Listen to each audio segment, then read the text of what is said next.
Hello and welcome to the Top Order podcast. We had a must-win game for Bangladesh and Pakistan overnight, which felt like it was decided within the first few overs. What does that mean for Pakistan's World Cup chances? Plus, we'll look ahead to tonight's big clash between South Africa and New Zealand. All that and probably a bit more coming up right after the swish. All right, Raj. A must-win game, but potentially not the most exciting game of this World Cup. I'm tempted to sit here and talk to you about Samsung TV Plus. I made a fantastic discovery last night as I was sort of turning the TV on about 9 o'clock. I turned my newish Samsung TV on. For all listeners, it's about the cheapest version you can get after my 2-year-old broke the TV by throwing a wooden dice at it, which was very unfortunate. But suddenly I found this Cricket Gold channel, and India was playing Australia in the 1985 World Series. Richie Beno was on comms. Max Walker was commentating as well. And I sort of thought, do I even want to switch over the channel? And by the time I did, Bangladesh was 2 down and the game seemed all over. So, yeah, perhaps I should have just stayed watching that game, watching Roger Binney run into David Boone. I definitely felt your excitement. I came back to my phone with it blowing up about 20 messages about how good this channel was, and I felt like I was getting the ball-by-ball commentary from you as well. Yeah. But nonetheless, we moved to the World Cup, more current times. Great win for Pakistan. Some outstanding performances with both the bat and ball.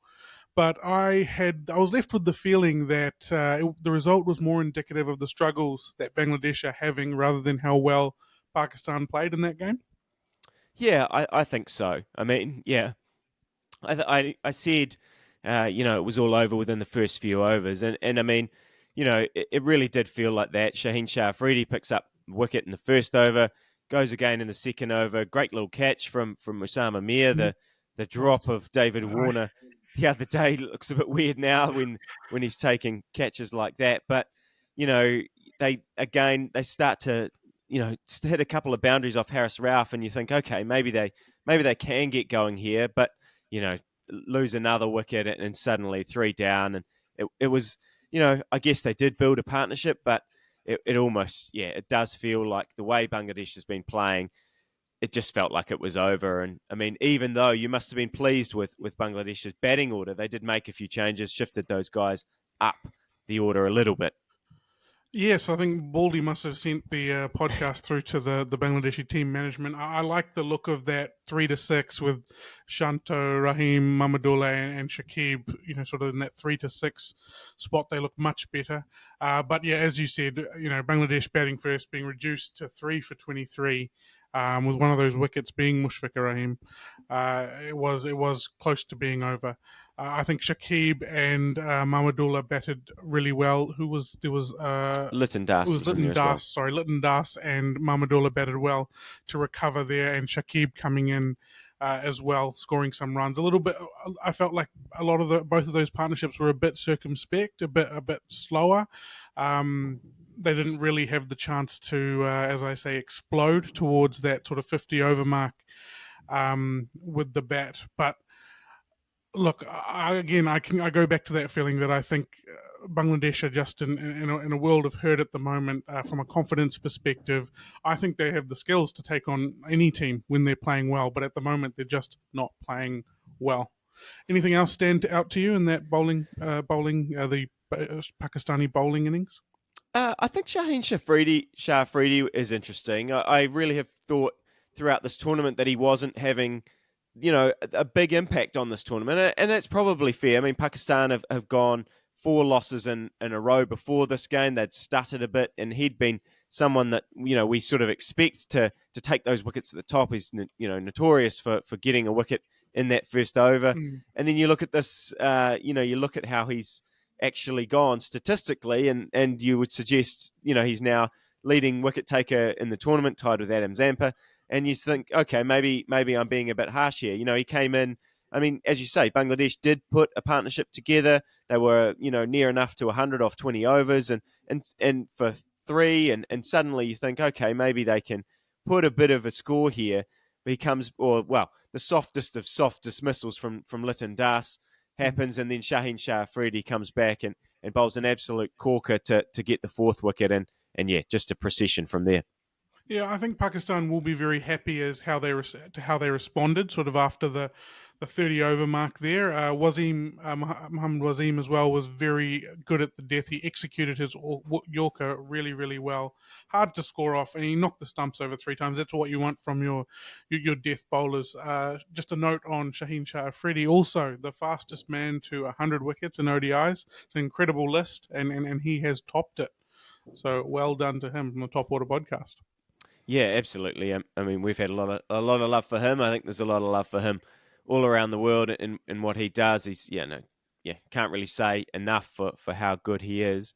With Pakistan's bowling effort, I mean, they it does still feel like they aren't quite at the top of their game. I mean, that's probably not the most outrageous comment, given that, as I said, they're sort of hanging on for their lives in this tournament. They've lost 4 on the bounce, although they did end up pushing South Africa very close in that game, and have played. Most of their losses have been against the top sides, Afghanistan aside, but they are one of the top 6 sides in this tournament so far. So, what do you think is sort of missing from them in terms of their bowling attack in particular? Yeah, so for me, it is their spin bowling. I think if you look at the sort of top sides and the top performing sides, their spin bowlers have really sort of come to the fore and been very important through the middle of the innings, and taking away that momentum. Uh, Shadab Khan was obviously the number one plan A, if you will, to sort of hold that balance in the middle of the innings, and then with the bat, and then also with the ball. But his injury and also his form prior to that, Yeah. he was really sort of struggling to bowl well. His batting actually came good. He was contributing with the bat, but he struggled with the ball, and I think that's indicative of the spinners in general. Osama Mir has bowled okay. It's not sort of, you look at the likes of Zampa, the likes of Adil Rashid, these guys who really have sort of turned games, the Indian spinners. Osama Mir has been okay, but not a match winner for Pakistan with the ball. Yeah. I mean, he's no Glenn Phillips, is he? He's he just bowls too many loose balls. I think at the moment, the way he's been going. Certainly in this game, there were long hops, there were full tosses that just got punished. And he's a good bowler, but he's just not been at his best. And I think you're spot on that the spin bowling, we sort of thought that it might be a weakness for them, but mainly in terms of wicket taking options. I kind of thought that their spinners would still be with Nawaz and with Shadab Khan, that they would be sort of economical and at least be able to hold their own while those pace bowlers worked around them. But it just hasn't worked that way, and people have been able to get to the spinners, and that's really made it hard for Pakistan to restrict sides to gettable totals. They did restrict Bangladesh to a very gettable total, and then went about it in pretty good fashion. Anything you want to say on the Pakistan batting side of things? So the openers actually, they put the game away. They did what you want them to. If you're a bowler, you've gone out there and you've done the job as the Pakistani bowling unit did. You want your openers to go out there. They found a good tempo eventually of around 6 over, but it was a bit block bash. But the net result, I guess, is the same. But it's a good indicator that they could actually wait for a loose ball, and then eventually they got them and they were able to put them away. I actually fell asleep on the couch and with this game going on, and I was in and out of sleep, and I kept waking up when they would absolutely smash one because it was so loud. I don't know why in that game, but it was so loud. The ball coming off the bat, it sounded like Thor was swinging his massive sledgehammer around when they were smacking some of those some of those sixes. And the other thing I wanted to sort of mention, if you look at the Bangladeshi scorecard versus the Pakistani scorecard, you've got the similar amount of starts, but these guys actually went on with the job, and the Pakistanis got close to that sort of 3 figures, or kicking close to it or past it. Unfortunately, they didn't get there, but they were able to add that sort of impetus. Once they got in, they sort of put it away. That was a difference for me. Yeah, absolutely. I mean, that sound, you're spot on with that. The the one that stuck out to me was the Fakhar Zaman one really early off Tuscan. It just, I don't know what is going on, but his bat sounds very, very good. And yeah, there were a few later on in the innings. I think, we're probably not going to talk in huge detail about this innings, but I think there were so many pleasant shots that Pakistan played. As you say, it was a lot of block bash. They soaked up a lot of dot balls at different times. But I think if you can catch the highlights or maybe even the last 10 overs, 12 overs of that Pakistan chase, it is well worth a watch because, yeah, if you enjoy some good cricket shots, there were plenty out there. And, yeah, as you said, they brought up their 100 in about the 18th over. So, they weren't that far ahead of the run rate, but they just felt in total control. And obviously when you're only chasing 200, it's a different story. But, yeah, the way they kind of kicked on after that, yeah, Mike Hesson picks up 3 wickets, but I think, yeah, I almost think we've kind of said enough about this game because it just wasn't, one of the more exciting games in this tournament. And it's also hard to judge the Bangladeshi bowling lineup when they're defending 204. It is a lot harder, as you said, less risks need to be taken by the Pakistanis. But yeah, I think we move on to the table and the implications there. Yeah, so look, Pakistan keep their hopes alive. It's a big net run rate boost for them to get up to 6 points and fifth on the ladder. They were well down the table. They'd lost 4 in a row, as I've said. But then, one win boosts them right up to fifth. But that net run rate's still in the negatives, which is not ideal for them. They've got New Zealand at the weekend and then England after that. I would say they have to win both of those 2 games, or they definitely have to win both of those 2 games to try and make it, and then hope that run rate and results and things go their way for the rest of this tournament. Yeah, I mean, 6 wins is going to get you through by the looks of this thing. 5 wins will come down to, we'll get the calculators out and have a look at the net run rate. And incredibly, Afghanistan is one of those teams that could have that sort of fate in their own hands if they can win 3 games. They have to play Australia, they have to play South Africa, which are big tasks. But if they win those games, they will, almost deserve to get through. You have to say that they would deserve to get through. Australia and New Zealand, fate in their own hands. Win games. They don't have to play each other anymore, and they should round out that 3rd and 4th spot if things go to plan for them. Yeah, and talking about things going to plan for New Zealand, it hasn't quite gone to plan for them the last couple of games. I think probably say, if you're being positive, I think you'd say that we've pushed India and Australia pretty hard in these last 2 games. Obviously, nobody's really pushed India at all, and I think New Zealand could say that they've pushed them as hard as anyone has. Against Australia, a huge amount of credit for the way they chased an enormous score. But again, I think if you want to be critical, it was a missed opportunity. I was away for that review that you guys did. I haven't actually heard what you said, but yeah, I think if you want to be really, really harsh on them, they're going to look back at possibly both of those games and think we could have won them and be sort of in a position now where we can rest players easily. We can kind of work on what we need to nail down for these semi-final spots at the business end of the tournament. But now it's back-to-back losses for New Zealand. I don't think you want to go into this game against Pakistan at the weekend with another loss here, which in my head at least makes this game against South Africa. A lot of people are saying it's not a must-win game. Yes, it isn't a must-win game in terms of them actually qualifying, but I think New Zealand need to get this one if we're going to feel confident about the rest of the tournament. Yeah, I believe we need to win 2 out of 3. If we don't, we open ourselves up to mathematics getting us in the end, like it does. Big game for New Zealand. Just a sort of summary comment on that Australia one. We did talk about it in the preview to the India game. New Zealand is a team that we can just isolate New Zealand and go, if we execute our skills well, we will win or be very, very close to winning. I think there was a lot left to be desired, especially in the Australian game. We bowled poorly up front. It took a hero like Glenn Phillips, the hero we all need in our lives, to wrest that back in control for us. And then our fielding was not up to standard, not up to New Zealand standard, and that's not something that is okay. We need to rectify that if we do anything. But again, if we execute our skills, we can beat any team that we play on the day. I was impressed by South Africa's last win against Pakistan. This is a game that's going to give me that biggest clue as to whether South Africa is real. Is this team actually real? It's the type of game in the past where they have lost. South Africa have the momentum going in, maybe slight favoritism, but in the past they've just fallen flat and lost this kind of game at a long form tournament. So it will give me a little bit of an indication as to whether I'm flipping over, Stu, to your line of thinking on South Africa.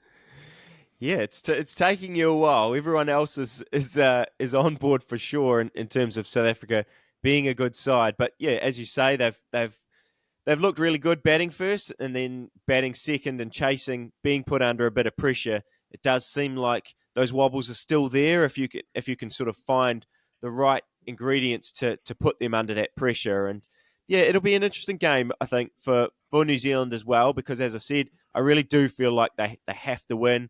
Pune, it seems like it's going to be a good wicket. New Zealand's got a few injury, niggles now starting to build up. So yeah, we kind of just need to get back on track here. I feel like it's very, very important. I do have a question for you, and it's around what you think the New Zealand lineup will look like. Tom Latham, very cagey around what that lineup would look like, talked about fitness tests. Don't know who that's relating to. It could be Mark Chapman, it could be Kane Williamson and Tim Southey. Could we see the return of a few experienced New Zealand cricketers for this game? I think Lockie's injury will mean that there will be a change to the bowling attack, and whether that's I think the question there is whether it's Tim Southey or whether it's Ish Sodhi. I do, as much as I think they'll probably just go with Tim Southey because that feels like the safer option. I think that the fact that Nisham has performed well in the previous game, I would say he keeps his spot in over Chapman, whether Chapman is fit or not.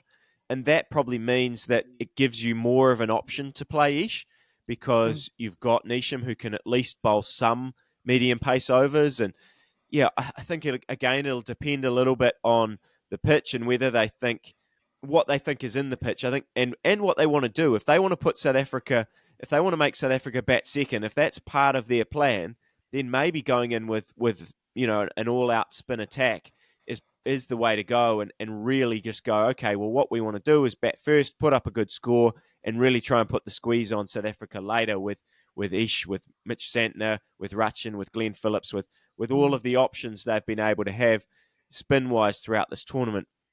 Kane, I think we're probably still a game away, if at best, for Kane. I mean, you see him running the drinks out in that last game against Australia, and he's still got that thumb pretty heavily strapped. And I have no idea.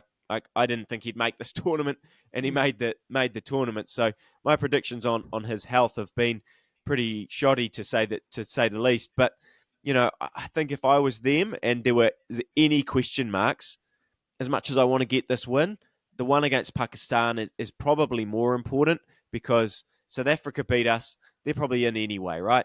If we lose to Pakistan and that puts them back in the hunt there and means that it opens the door for Pakistan, for Afghanistan, for these other teams that are, not quite grabbing at the heels yet, but they could be if New Zealand loses again. So, I don't think it'd be Kane. I'd love to see it. I think if that happens, probably Will Young misses out again. You're not going to drop Rachin Ravindra. Glenn Phillips has struggled a little bit with the bat. I do have some concerns there, but obviously his impact with the ball and what he can do down there it's a different thing. So yeah, I do think if as soon as Kane is back in the side, it'll be Will Young missing out. But yeah, not quite there yet, I don't think. Right. Okay. I agree with you. From what I've heard, I think that it will be the most likely is that we'll see Tim Southey, if of those sort of trio, those two in particular, Williamson and Southey.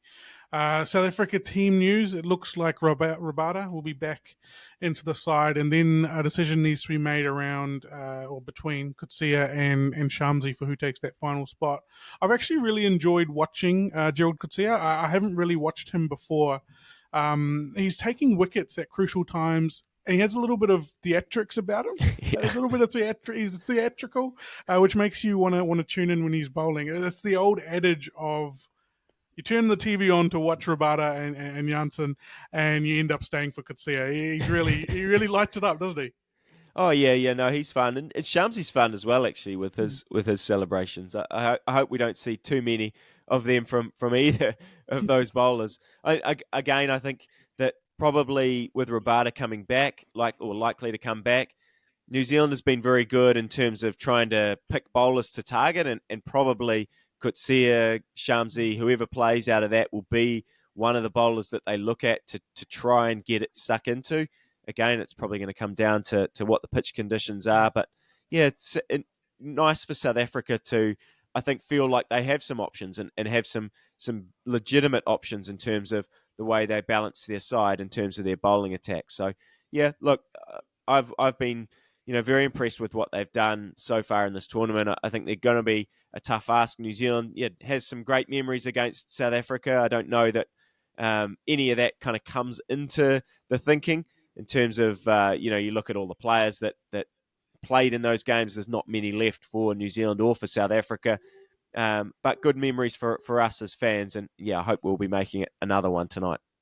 I'm gonna put you on the spot here. If you're the New Zealand team management and you win the toss, are you thinking that you don't want South Africa to go out there and set a score? You'd rather they chased, and unless the conditions are going to completely favour one side of the ball from an innings perspective, you're choosing to bat first, right?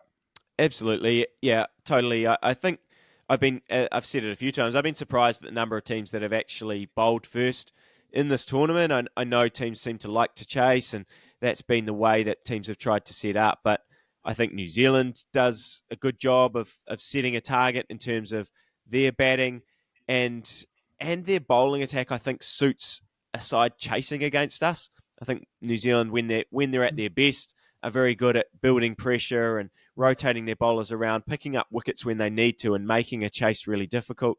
And I think with the way that South Africa's gone about things in this tournament, you want to put them under pressure, and the best way to do that is to have scoreboard pressure. And I don't think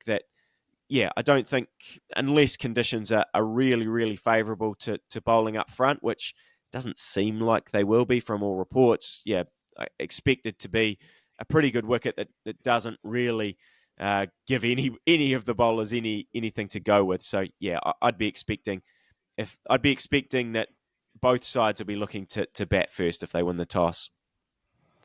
Yeah, I completely agree. Just on the fact that I think they've scored 300 plus 7 times in a row batting first. That's an incredible. I think that's a record. That's incredible from South Africa from the back half of the Australian series. Maybe Yeah. I'm not sure when it was, but when they are on, they are on. So it's going to be a very good match, no matter what happens. That's probably a good place to leave it there. We'll be back again tomorrow to discuss what we hope is a very good match and what we hope is a New Zealand win for the two of us on here on the podcast. Thanks to everyone who has been tuning in, as we've been saying every single time in the last few shows. It's great if you can like and subscribe and comment on all of our different channels. It really does make a difference. And it's been great kind of seeing all the positive things come back. And we're really glad that you're enjoying these shows. Into November now, only a couple of weeks to go in this tournament. So it does start to feel like we are in the home stretch and sides now fighting for these semi-final spots and looking to be there at the business end. So enjoy the rest of your day. Enjoy whatever time it is in the morning, if nighttime, morning. Have a great day, and we'll see you all again tomorrow.